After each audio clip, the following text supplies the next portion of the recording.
இயேசுவின் இனிமையுள்ள நாமத்தில் நான் உங்களை வாழ்த்துகிறேன், வரவேற்கிறேன். அந்த கால வேளையில் கர்த்தருடைய வார்த்தையுமாய் உங்களோடு கூட ஆயிருக்க தேவன் கிருபை செய்திருக்கிறார். அவர் நல்லவராய், வல்லவராய், வாக்கு மாறாத்தவராய் நம்மோடு கூட இருக்கிறார். மத்தேயு 1 அதில் 25 வசனம் நாம் வாசிக்கலாம். மத்தேயு 1 அதில் 25 வசனம். அவன் தன் முதல் பேரான குமாரனை பெருமளவும் அவளை அறியாதிருந்து அவருக்கு இயேசு என்று பெயரிட்டார். அங்கு இயேசு என்று அந்த குழந்தைக்கு பெயர் வைக்கிறதை பார்க்கிறார்.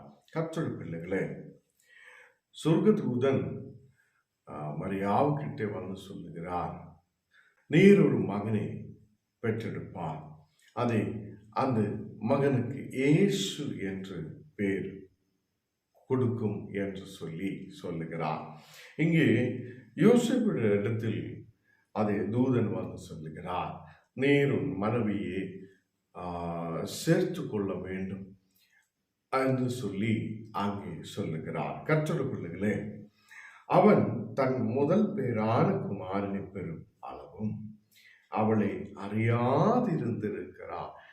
அங்கே அறியாத இருந்து அவர் ஒன்று சேர்ந்து அதை குடும்ப வாழ்க்கையில் அந்த பிள்ளையை பெற்றெடுக்கிறது வரைக்கும் ஒன்று சேராமல் இருந்து அதை அந்த பிள்ளை பரிசுத்தமாயிருந்திருக்கிறார் என்று இங்கே வேதம் சொல்லுகிறார்.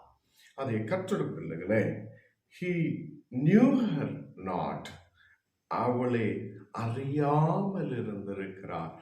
அந்த பிள்ளையை பெற்றெடுக்கிற வரைக்கும் அவங்க ஒன்று சேராமல் அவங்க தூரமாய் இருக்கிறதை பார்க்கிறார். கர்த்தருடைய பிள்ளைகளே, இந்த இடத்தில் தன் முதலான குமாரனை பெருமளவும் அவளை அறியாதிருந்திருக்கிறார் என்று வேதம் சொல்லுகிறார்.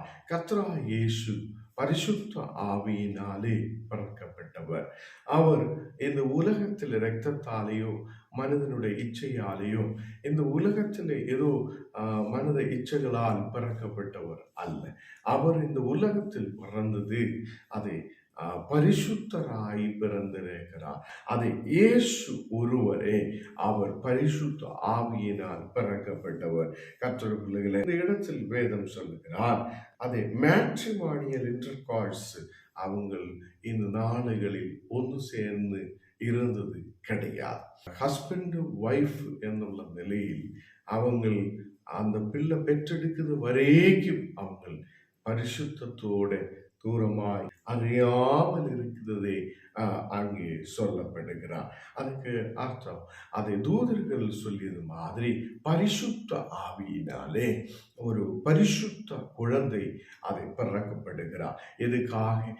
இந்த இலகத்திலே சகல மனிதர்களுடைய பாவங்களை மாற்றுவதற்காக, இந்த உலகத்திலே ஒரு மக்களுடைய பாவங்களை அழிக்கிறதுக்காக இயேசு பிறக்கப்படுகிறார்.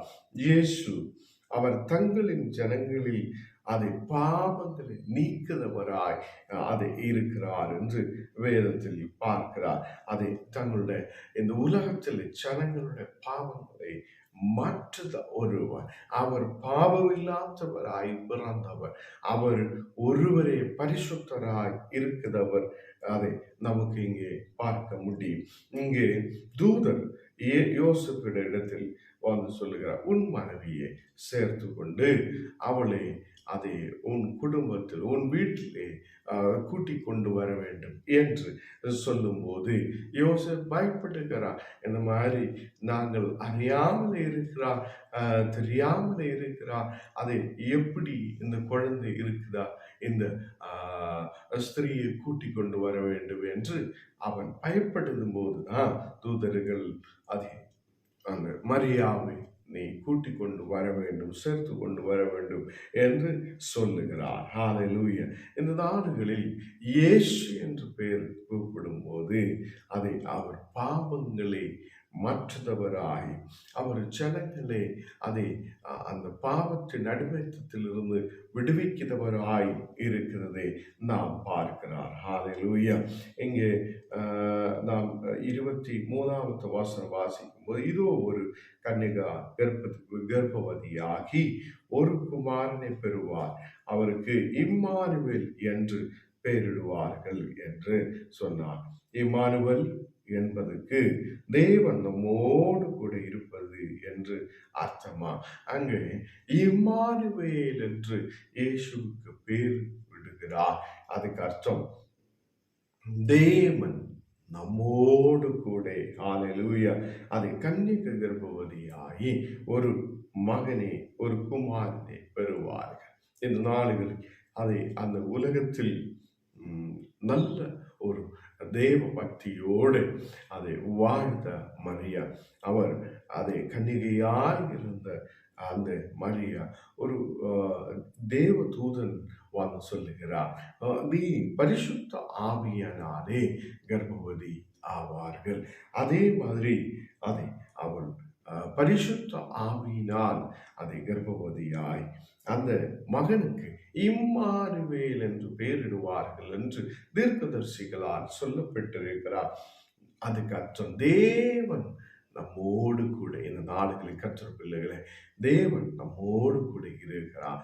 இந்த சந்தோஷமான நாடுகளில் நாம் ஒருவரை ஒருவர் அதை தேற்றுதவராய், ஒருவரை ஒருவர் வழிநடத்துதவராய், நாம் ஒரு மக்களும் விசுவாசத்தோடு ஆயிருக்கட்டும். தேவன் இந்த நாடுகளில் நம்மோடு கூட இருக்கிறார். அவருடைய பேர் இயேசு என்ற பேர் வைத்திருக்கிறார். அவர் சகல மனிதர்களுடைய பாவங்களை மாற்றுதவராய் இருக்கிறார். மனுஷர் நீங்க பாவி என்று சொல்லி தள்ளிவிடும் போது, தூரமா போ என்று சொல்லும் போது, கர்த்தர் உன்னையும் என்னையும் அதை சேர்த்து கொள்ளுதவராய், அவர் அன்பு வைக்கிறவராய் இருக்கிறார். அவர் அன்பு கூறுத தேவன் நாடுகளில் நம்மை விடுவிக்கிறதுக்காக இயேசு அதை பாலகனாய் பிறந்திருக்கிறார். அதை அவர் பரிசுத்தராய் பிறந்தவர். அவர் நம்முடைய மத்தியில் பரிசுத்தராய் பிறந்தவராய் இருக்கிறார்.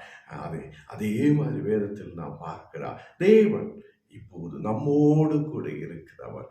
அது நம்ம ஜெபங்களை கேட்கிறவராய், நம்மை ஆசீர்வதிக்கிறவராய், நம்முடைய ஜெபங்களை கேட்டு அவர் வழி நடத்துகிறவராய் அவர் நம்மோடு கூட இருக்கிறார். நாம் ஜெபிக்கலாம். தேவனே, இந்த காலை வேளையில் உமது பிரசனத்தால் நீர் எங்களை நிரப்பதற்காய் ஸ்தோத்திரம். தேவ வல்லமையால் நிரப்பட்டு உமது பிரசனத்தால் நிரப்பி நீர் ஆசீர்வதி, எல்லா பலவீனங்களை மாற்றி ஆண்டவரே, இந்த காலை வேளையில் அப்பா நீர் எங்களை ஆசீர்வதித்து பலப்படுத்தி வழி நடத்துதகவைக்காய் ஸ்தோத்திரம். எல்லா பலவீனதைகளை மாற்ற நீர் உண்மையுள்ள தேவன். உம்முடைய பிறப்பை கொண்டாடுத நாடுகளில் ஆண்டவரே, உம்முடைய கிருபைகளால் நீர் நிரப்பட்டோம். நாங்கள் எல்லா மக்களையும் கர்த்தரிலேக்கு கொண்டு வருத மக்களாய் இருக்க நீர் கிருபை செய்ததுக்காக ஸ்தோத்திரம். இந்த உலகத்தில் எல்லா மக்களுக்காக ஜெபிக்கிறேன். ஒவ்வொரு மக்களையும் நீர் ஆசீர்வதித்து பலப்படுத்துதகவைக்காய் ஸ்தோத்திரம். இந்த காலை வேளையில் கண்ணீரோடு பாரத்தோடு இருக்கிற மக்களுக்காக நாங்கள் ஜெபிக்கிறேன் அப்பா. ஒவ்வொரு மக்களையும் நீர் பலப்படுத்தி ஆசீர்வதிக்கிறதற்காய் ஸ்தோத்திரம். நாடுகளில் கர்த்தருடைய சந்தோஷத்தை மற்றவர்களுக்கு பகிர்ந்து கொள்ள எல்லா மக்களும் ஆசீர்வதிக்கப்பட கிருபை செய்யும் ஆண்டவரே. நாடுகளில் எல்லா சோர்வுகளை நீர் மாற்று பலப்படுத்தி ஆசீர்வதிக்கும். நீர் இம்மானுவேலாய் எங்களோடு கூட இருக்கிற தேவனாய் இருக்கிறதுக்காக நன்றியோடு ஸ்தோத்திரிக்கிறேன். ஓரோ மக்களுடைய குடும்பங்களில் தெய்வீக சமாதானம் இறங்கி வர கிருபை செய்யும். இயேசுவின் நாமத்தில் தருகிறாவே. ஆமென்.